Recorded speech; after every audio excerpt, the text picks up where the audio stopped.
मित्रों, भारत ज्ञान दर्शन के तीसरे एपिसोड में आप सभी का स्वागत है। आज चर्चा का विषय है रत्न चिकित्सा, जो कि भारत की बहुत ही प्राचीन विद्या है और इसका प्रयोग आज भी प्रचुर मात्रा में होता है। और रत्नों का संसार ऐसा है कि श्रृंगार में भी उपयोग होता है, चिकित्सा में भी उपयोग होता है और अपने स्टार्स की फ्रीक्वेंसीज को मेंटेन करने के लिए उसमें भी प्रयोग होता है। और हर एक फ्रीक्वेंसी, हर स्टोन्स की अलग अलग फ्रीक्वेंसी है जो कि विभिन्न प्रभाव देती है। आज इसी विषय पर हम लोग चर्चा करेंगे। मित्रों, मैं राघवेंद्र पांडे आप सभी का आज के इस कार्यक्रम में स्वागत करता हूं और आप सभी से विनम्र निवेदन है कि अगर पहली बार इस चैनल पर आए हैं तो चैनल को सब्सक्राइब जरूर कर लें और अगर वीडियो अच्छी लगे तो इसे अपने दोस्तों में शेयर जरूर करें और हाँ, लाइक करना ना भूलें।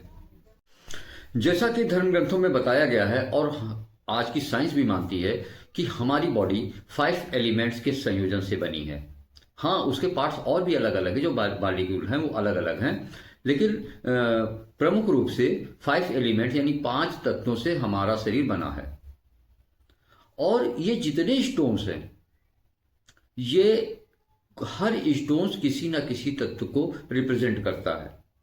जब हमारे शरीर में किसी तत्व की कमी हो जाती है तो हम किसी न किसी रोग से ग्रसित हो जाते हैं। डॉक्टर के यहाँ जाते हैं, जो मेडिसिन देता है वो उस तत्व को पूरा करता है, उस एलिमेंट को पूरा करता है और हम ठीक हो जाते हैं। उसके बाद में बॉडी उस एलिमेंट को, उस तत्व को बनाने के लिए कंटिन्यू हो जाती है। अच्छा, रत्न चिकित्सा के साथ साथ धातु चिकित्सा का भी बड़ा महत्व है।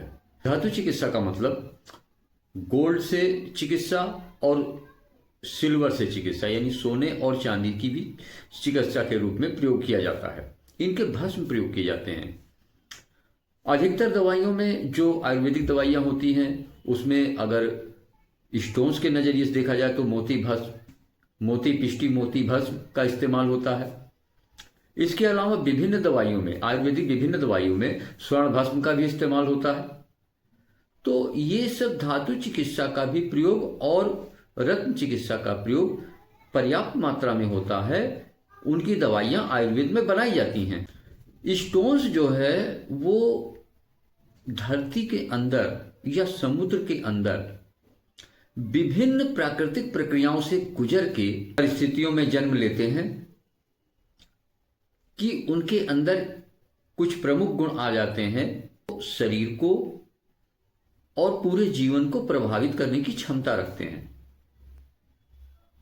यहां मैं प्रमुख स्टोन्स और उनके सब स्टोन्स का, उसके बारे में थोड़ी जानकारी हम लोग लेंगे। यहां सबसे पहले बात हम हीरे की करेंगे, यानी डायमंड।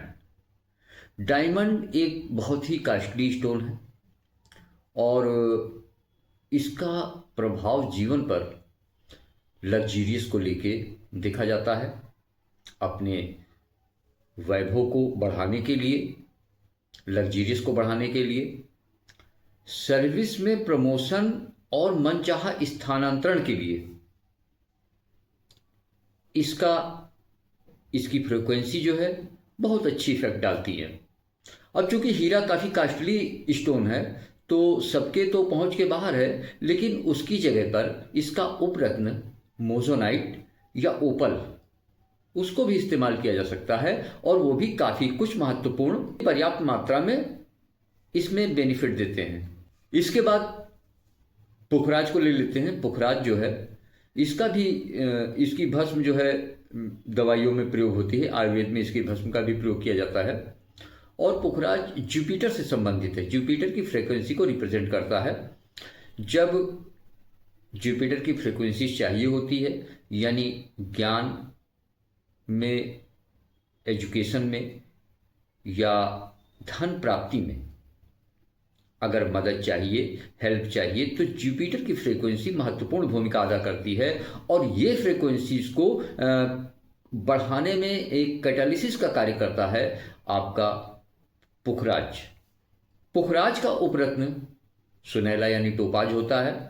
अगर पुखराज पहुंच के बाहर है तो उसकी जगह टोपाज या सुनैला को भी इस्तेमाल किया जा सकता है और उससे भी अच्छा बेनिफिट मिलता है। इसके बाद जो सबसे प्रमुख और चर्चा में रहता है स्टोन वो है नीलम।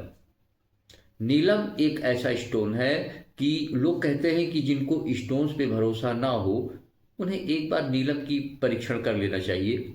ये इतना पावरफुल स्टोन है कि अगर ये बॉडी की फ्रीक्वेंसी से इसकी फ्रीक्वेंसीज मैच करेगी तो ये इंसान को बहुत महत्वपूर्ण पद अच्छी कंडीशन में ला देता है। लेकिन अगर इसकी फ्रीक्वेंसीज बॉडी की फ्रीक्वेंसी मैच नहीं करती है तो ये काफी नुकसान दे देता है। और ये दिखाता है कि स्टोन्स का कितना महत्वपूर्ण स्थान है हमारे जीवन में और वो हमारे जीवन को कैसे प्रभावित करते हैं। नीलम का उपरत्न नीली है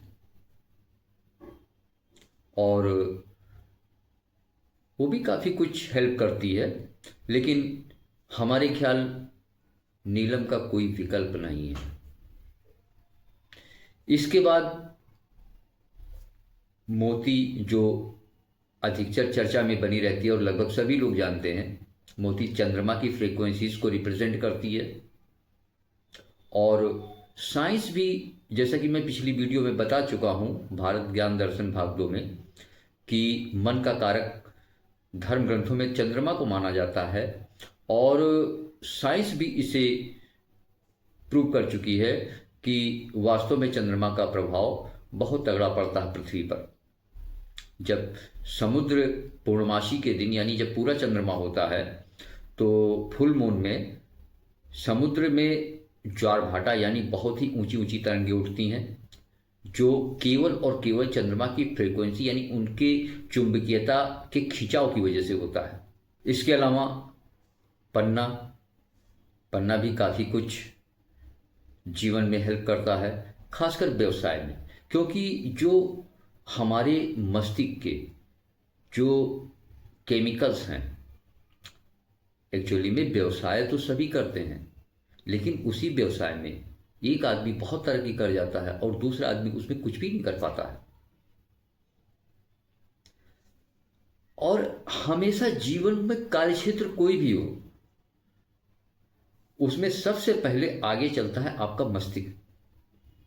तो पन्ना जो है हमारे माइंड में जो केमिकल्स हैं, ऑक्सीटोसिन, सेरोटोनिन, गाबा, इन केमिकल्स के को व्यवस्थित करता है और वो उस प्रवाह की तरफ ले जाता है जो हमें प्रोग्रेसिव बनाते हैं।